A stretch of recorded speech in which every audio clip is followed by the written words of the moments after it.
राजा कृष्णदेव राय के दरबार में अक्सर ज्ञानी विद्वान पंडितों के साथ मध्य विभिन्न विषयों पर चर्चा हुआ करती थी। समय समय पर विभिन्न राज्यों से भी विद्वान पुरुष दरबार में आते और अपने ज्ञान का परिचय देते थे। राजा भी उनके आवभगत और सम्मान में कोई कसर नहीं छोड़ते थे। एक बार एक व्यक्ति राजा कृष्णदेव राय के दरबार में उपस्थित हुआ। वह स्वयं को महान ज्ञाता और विद्वान दर्शा रहा था। उसका अहंकार उसकी बातों से झलक रहा था। उसने स्वयं के बारे में खूब बड़ा चढ़ाकर बातें की। उसके बाद दरबार में बैठे ज्ञानियों को वाद विवाद के लिए चुनौती दे दी। उसकी बड़ी चढ़ी बातों से सभी दरबारी सहम गए थे। अपमान के डर से किसी भी दरबारी ने उसके साथ वाद विवाद की चुनौती स्वीकार नहीं की। ऐसे में राजा ने तेनालीराम की ओर देखा तो तेनालीराम अपने स्थान से उठ खड़ा हुआ।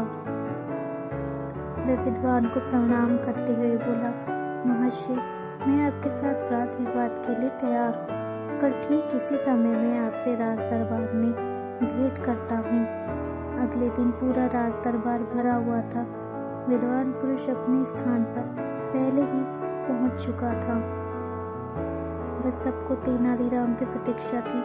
कुछ ही देर में सबकी प्रतीक्षा समाप्त हुई और तेनालीराम दरबार में उपस्थित हुआ। तेनालीराम राजा को प्रणाम कर वाद विवाद हेतु नियत स्थान पर विद्वान के समक्ष बैठ गया। अपने साथ मलमल के कपड़े से बंधा हुआ एक बहुत बड़ा गट्ठर लेकर आया था, जो देखने में भारी ग्रंथों और पुस्तकों का गट्ठर लग रहा था। विद्वान पुरुष ने जब इतना बड़ा गट्ठर देखा तो सहम गया।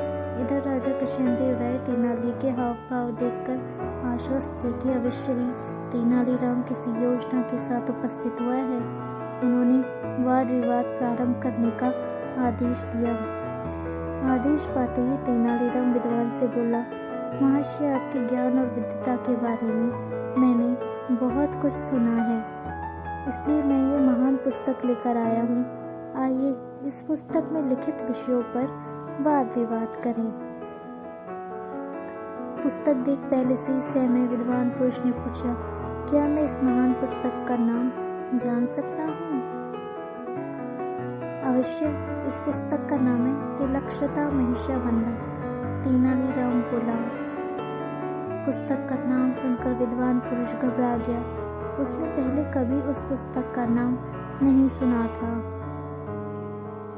वह सोचने लगा कि इस पुस्तक का तो मैंने नाम तक नहीं सुना है। इस पर लिखित विषयों पर मैं कैसे चर्चा कर पाऊंगा? मैं तेनालीराम से बोला, यह तो बहुत उच्च कोटि की पुस्तक प्रतीत होती है। इस पर चर्चा करने से मुझे बहुत ही प्रसन्नता होगी, किंतु आज मेरा स्वास्थ्य ठीक नहीं है। ऐसे गहन विषय पर चर्चा हेतु मन मस्तिष्क के साथ साथ सेहत भी दुरुस्त होनी आवश्यक है। मैं आज आराम करता हूँ। कल इस पुस्तक पर स्वस्थ मन मस्तिष्क से चर्चा करेंगे। तेनालीराम मान गया। अगले दिन वह नियत समय पर अपना गट्ठर लिए पुणे राज दरबार में पहुंचा, किंतु विद्वान पुरुष का कोई अता पता नहीं था। बहुत देर प्रतीक्षा करने के बाद भी वह उपस्थित नहीं हुआ। वाद विवाद में हार जाने के डर से वह नगर से भाग चुका था। राजा सहित सभी दरबारी चकित थे कि ऐसी कौन सी पुस्तक तेनालीराम ले आया जिसके डर से स्वयं को महान ज्ञाता बताने वाला भाग गया।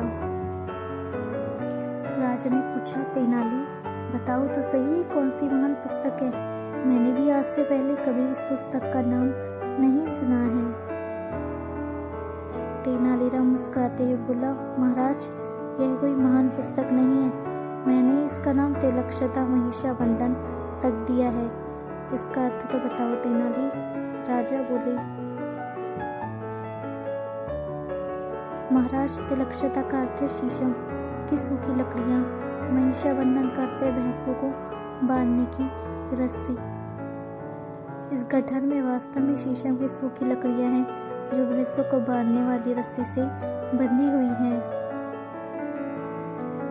मैंने इसे मलमल के कपड़े में कुछ इस तरह लपेट कर ले आया था कि देखने में यह पुस्तक जैसी लगे। तेनालीराम मुस्कुराते हुए बोला। तेनालीराम की बात सुनकर राजा सहित सारे दरबारी हंस पड़े। इस प्रकार तेनालीराम ने अपनी बुद्धिमत्ता से एक अहंकारी विद्वान के समक्ष अपने नगर का सम्मान बेच लिया, बचा लिए।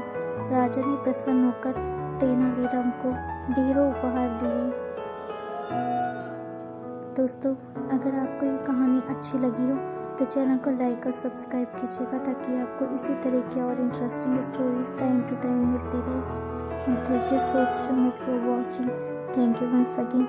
Keep watching, keep subscribe, keep follow for more videos like this. Thank you once again.